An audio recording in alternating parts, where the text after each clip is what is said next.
AM Sport.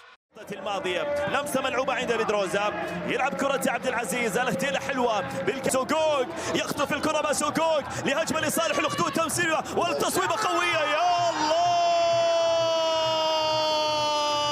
قلت لك لابد أن توقف خطورة كريستيان باسوغوغ الذي يلعب الكرة والتمريرة، التصويبة من الهتيلة وتوجيه الكرة يأتي من صالح، يصلح طريق الكرة صالح، يصلح طريق الأول أهداف الأخدود في شباك نادي النجمة، ويتقدم مع الأخدود بهدف مقابل لا شيء.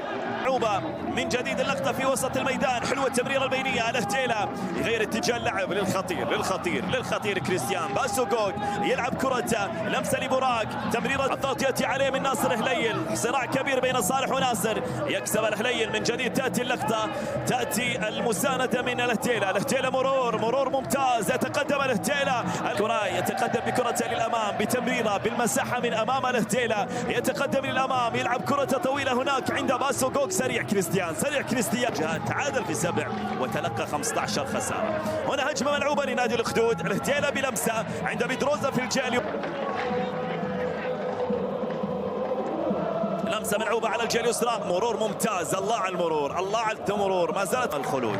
هنا لمسة ملعوبة تأتي من جديد، عبد العزيز الهتيلة في مرور الأول، مرور ثاني، يتقدم يراوغ، ما زالت الكرة معاه بتمريرة تأتي عند عبد العزيز، هتيلة إلى معاذ فقيهي، هجمة لصالح الأخدود من الجهة اليسرى، هجمة للأخدود، هي خطيرة للأخدود، يترقب الانتصار في هذه المواجهة والكل ينشد الفوز والنقاط الثلاث في هذه المباراة. هنا انطلاقة عبد العزيز، هتيلة يرسلها طويلة عند كريستيان باسوغوغ بتمريرة لدى عبد العزيز الهتيلة، حلو الاستلام عبد العزيز، حلو التقدم، حلو المرور، يمرر الكرة حلوة للأمام عند معاذ فقيه، خطيرة على الجهة اليسرى، دائما ما تضرب الدفاعات. هنا الاستلام، تمريرة بوراك حلوة، ال1-2 عند عبد العزيز الهتيلة، يمر يسقط والكرة، وحكم المباراة يوقف اللعب. عبد العزيز الهتيلة بتمريرة بال1-2 الذي كان بينه وبين بوراك. هل كان هناك تدخل من ناصر الهليل؟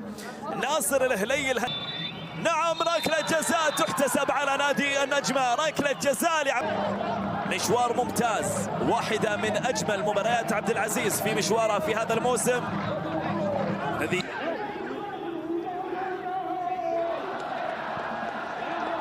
يخرج عبد العزيز الهتيلة صاحب